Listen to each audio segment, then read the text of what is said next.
நம்ம என்ன ரெசிபி பார்க்க போகிறோம்னா ஸ்வீட் சட்னி. இது பானிபூரிக்கு சூப்பராக இருக்கும். ஓகே, இன்க்ரீடியன்ட்ஸ்: புளி, டேட்ஸ், வெல்லம், water, red chilli powder, salt.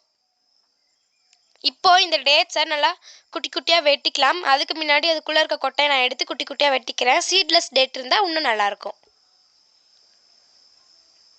இப்போது ஒரு பேனில் நம்ம ஒரு அரை டம்ளர் தண்ணி சேர்த்திக்கலாம். நான் எடுத்திருக்க குவான்டிட்டிக்கு அரை டம்ளர் தண்ணி கரெக்டாக இருக்கும்.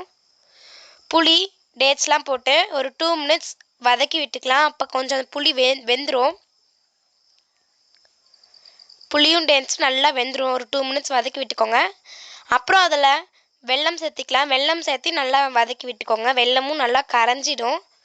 நான் நல்லா நுணுக்கி தான் போட்டிருக்கேன், அதனால் எனக்கு ஒன்றும் பிரச்சனை இல்லை. கொஞ்சம் நேரத்துலேயே அது கரைஞ்சிடும்.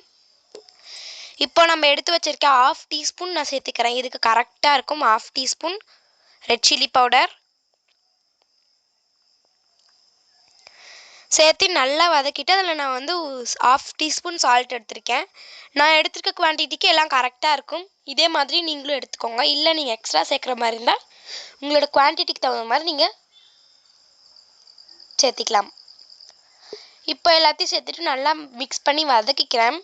இது பார்த்தீங்கன்னா நல்லா வதங்கி வெந்த பிறகு ஒரு மாதிரி கருப்பாக இருக்கும்.